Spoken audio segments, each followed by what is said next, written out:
Now, the biggest difference between Zion National Park and the Grand Canyon is that at the Grand Canyon, you start at the top and then you look down into the canyon. Where at Zion, you start at the bottom of the canyon and you look up the sheer rock walls to see the top.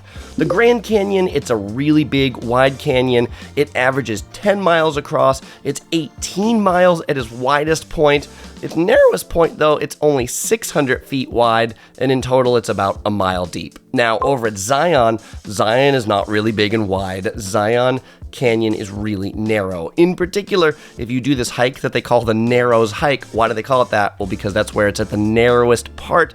It only averages 20 feet wide, 20 feet across. So Zion, you really feel these much more sheer rock cliffs. You just look up and you feel the immensity and how small you are compared to the canyon. Although at Zion, the canyon's only about a half mile deep, so it's only half as deep as the Grand Canyon, but you wouldn't really know it or feel it because of that perspective difference. And now, again, where you start at the Grand Canyon, most of the hikes are reverse hikes. So you start from the top and you work your way down, and you really need to keep a lot more energy to work your way back up. Where at Zion, the hikes are sort of traditional hikes. You start from the bottom and then you work your way up. All right, next up, let's compare the size. The Grand Canyon National Park is big. It is nearly 2,000 square miles big. That's big. And it has two major parts, the North Rim and the South Rim. Most people visit the South Rim, and so for the rest of this video, I'm pretty much going to be talking about what you can see and do and experience in the South Rim. Zion is small in comparison. Zion is only about 200 square miles, so it's only about the 10th of the size of the Grand Canyon National Park. And just like the Grand Canyon, where most visitors only visit a small part of the park, same thing at Zion. Most people really only visit the canyon part of Zion, which is also a relatively small part of Zion National Park. Now, the third area I want to compare these two on is location. Zion is located in southern Utah. The closest major airport is actually not in Utah, but it's in Nevada. Zion is closest to Las Vegas International Airport. It's a 2.5-hour drive from Las Vegas. And actually, if you were coming from Salt Lake City Airport, which is the major airport in Utah, it's a 4-hour drive from there. Grand Canyon is in northern Arizona. It is further away from major airports than Zion is. The closest major airport to the Grand Canyon is Phoenix Airport, where it's a 3.5-hour drive. And if you're coming from Vegas, then it's a 4.5-hour drive. So overall, Zion is easier to get to than the Grand Canyon, just being a little bit closer to Vegas. Number 4, let's talk about popularity and crowds. And as far as popularity, both these national parks have a similar number of people that visit them every year. In fact, on the list of most visited national parks in the USA, they rank second and third. Grand Canyon had 4,732,101 visitors in 2022. Zion had 4,692,417. So overall, Grand Canyon had 40,000 more visitors than Zion in 2022. When we're in the 5 million numbers, that's a pretty similar amount of people. Both parks are so busy that you need to take a shuttle in the busy season to go almost anywhere in either park. The biggest crowds are definitely in the summer at both parks, and the least crowds at both parks are in the winter. Both parks do experience ice and snow in the winter, which is why the least amount of people go in the winter. Now, both are huge, and certainly the Grand Canyon is huger than Zion, but they're both big enough that you can definitely get away from the crowds if you want to, as long as you get out of the village and the main areas of the Grand Canyon. And same thing, as long as you get out of Zion Canyon, you get over maybe to the Kolob areas or things like that, you can definitely get away from the crowds if you want to. Although most people don't, because most people all go to the same place. Now, Zion has one major visitor center in the canyon area, and because there's one major visitor center, there's always a long line to talk to the rangers there. The Grand Canyon, on the other hand, has 6 visitor centers spread along the South Rim, and so there was often less of a line to get information at the Grand Canyon. Neither park requires a reservation just to visit in general, but some of the most popular activities at each park do. The most popular hike at Zion Angel's Landing requires a permit that you have to enter a lottery for. And there's a seasonal lottery and a daily lottery. Anyway, if you want to do that, look up more information on the Park Service website. This video is not about how to actually get the permit, but what the differences are. The second most popular hike at Zion is the Narrows hike, which is the one that you walk through the water to the narrowest section of the actual canyon. That does not require a permit. The hikes at the Grand Canyon, they don't require a lottery the same way that maybe a hike at Zion does, but if you want to ride the mule down to the bottom, you need to get a lottery to get a seat on the mule. Also, if you want to stay at Phantom Ranch at the bottom, which is the kind of like dormitory at the bottom of the canyon, you need to enter a lottery to get in on that to stay there. Otherwise, bring your own camping accommodations. The fifth difference is what it's like to get around these two canyons. Starting with Zion, Zion has 2 shuttle routes. One is operated by the Park Service, and it goes down one road, the main canyon road. And then there's a second shuttle at Zion, which is operated by the town of Springdale, and that'll bring you to the park from the hotel or from the parking areas of Springdale. Overall, a pretty easy shuttle system to understand. They all both just go down one road and connect at one point, the main visitor center. The Grand Canyon has 5 shuttle routes. There's 4 around the South Rim, and then there's 1 from the neighboring town of Tucson. Overall, Zion is much easier to get around just because there's 2 shuttle routes and they connect in one place, where Grand Canyon has all these different shuttle routes, though the Grand Canyon does have them all connected in one place also, which is the main visitor center. So if you are going to do the Grand Canyon and you're looking for the perfect place to park, that's the main visitor center because you can get on any shuttle from there. Number 6, let's talk about the lodging, accommodation, and camping differences at these 2 parks. Zion has 1 hotel in the park. It's the Zion Lodge. It's open year-round. And then there are 2 campgrounds that you can access by car. The Grand Canyon has many more hotels, 6 hotels on the South Rim and 3 campgrounds you can access by car.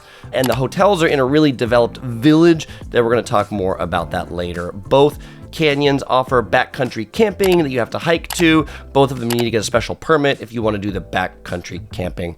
Between the different canyons, I feel like the Zion Lodge offers the best value. It's a little over $200 a night, and it's a half mile from the Angel's Landing trailhead, so it's pretty cool if you go there in the summer when the shuttles are running, and you can drive right into the lodge because you're a guest there. You can stay in the middle of the canyon, and you can get a start on Angel's Landing early in the morning before other people do because you can get there before the shuttles start running. It's pretty neat. Now, if we compare this $200 a night at the Zion Lodge to the Grand Canyon, the fanciest hotel at the Grand Canyon is called the El Tovar. The rooms there start at over $400 a night, so twice that of the Zion Lodge, and the rooms at the El Tovar starting are actually smaller than the Zion Lodge. The cheapest lodging at the Grand Canyon is called the Bright Angel. It's about the same price as the lodge at Zion, but there's no air conditioning at the Grand Canyon at the Bright Angel. Really, I'm not kidding. In 2024, there are hotels that have no air conditioning in the USA, in particular this one at the Grand Canyon, because it's historic. That's why it's historic. All right. Tell that to yourself when you can't sleep because it's so hot. But anyway, it is just a few feet from the Bright Angel trailhead, and that is one of the most popular trails into the canyon. Now, at Zion, you're going to find really no cell phone service at that lodge because of its really remote location, and you're going to find really slow Wi-Fi. Where at the Grand Canyon, you'll have cell phone service at pretty much all of the hotels, and you'll have pretty good Wi-Fi throughout there. Now, both parks have a ton of hotels in the neighboring towns, although I feel like the hotels near Zion seem better than the hotels near the Grand Canyon. Near Zion in the town of Springdale, you'll find more of the mainstream options you'll expect, like Marriott, Hilton, Holiday Inn, etc. Difference number 7 is the food, and the Grand Canyon has a ton of food options, from full-service fancy restaurants like at the El Tovar Hotel, where you have to make a reservation for dinner, and it's really kind of like a dress-up nice kind of place. They've got lots of quick-serve options. They got lots of snack stands. At the Grand Canyon, I mentioned there's a village, and so you're even going to find a grocery store, you're going to find a post office, you're going to find a bank, you're going to find like mini marts. You are covered at the Grand Canyon when it comes to keeping your belly full. Zion, on the other hand, only has 2 food options. They're both the same place, The Lodge. One is a sit-down restaurant, it's up on the 2nd story, and then one on the ground floor is a seasonal quick-serve cafe, but it's not open in the winter. Other than those 2 places, you're going to be eating in the town of Springdale, but that's also probably where you're staying, since there aren't any other places to stay in Zion, so maybe that's not so bad for dinner or for breakfast, but for lunch at Zion, really, you should be packing yourself a picnic lunch, because you might not be at the Lodge at lunchtime. Number 8, let's talk about the difference in hiking experience at these 2 parks. At the Grand Canyon, the hikes come in 2 main varieties. The first is relatively flat, like hiking along the rim, or really steep, like down into the canyon. So your hikes are either really basic or really grueling. Zion has much more variety in the hikes for all skill levels, and hikes that tend to lead you to more interesting things than just canyon viewing. So I think Zion is better for the casual or even moderate hiker that actually likes hiking. Now, if all you want to do is stroll along a sidewalk and admire the views into the canyon, the Grand Canyon is great for that. The rim trail is fantastic. The banner hikes at Zion are day hikes. You don't need to camp over to do them. Angel's Landing is a day hike, and the Narrows is a day hike. The banner hikes at the Grand Canyon are all from the top of the rim down to the bottom of the canyon, and they are at least 2-day hikes, though most people do it in 3 days, spending a full day down at the bottom of the canyon before working their way back up. And number 9, what are the things to do other than hiking, eating, and sleeping at these 2 canyons? Both of them have great night sky viewing. They're really remote locations, and so when you look up, you can see tons of stars. At the Grand Canyon, you can take a mule ride, not just down into the canyon, but you can take one along the rim trail, and you can do that year-round. At Zion, if you want to ride a 4-legged thing, it's not mules, it's horses, and you can ride those through the canyon in the summer only. The Grand Canyon has a really cool train you can take in from Williams, Arizona. And yes, the train station is in the park, just a few steps from the South Rim. Pretty neat if you like trains.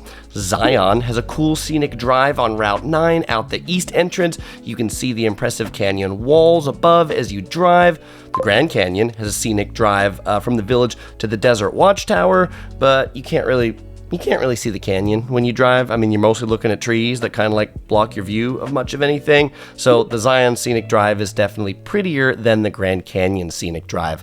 The Zion Shuttle itself is also a really scenic drive that goes down the center of the canyon. The Grand Canyon shuttles really aren't that scenic. They're really just transport only. The Grand Canyon has a lot more shopping options, including some interesting Native American shops at spots like the Hopi House. At Zion, it's the gift shop at the Visitor Center or at the Zion Lodge, neither of which are all that amazing. Oh, and then of course there's the Skywalk you've probably heard of at the Grand Canyon. Well, it's actually not located in the national park, the thing we've been talking about. The Skywalk is located on the Hualapai Native American land in this place called Grand Canyon West. That's actually a 4-hour drive away from the south rim of the Grand Canyon. But if you do want to know more about the Skywalk and Grand Canyon West, then you can watch my video all about the Grand Canyon West. You'll find it on the screen. Or if you want to dive deeper into the Grand Canyon or Zion, you'll find my detailed guides on each of those canyons up here too. Also links in the description below. As usual, I won't say goodbye because I'll see you in one of those videos.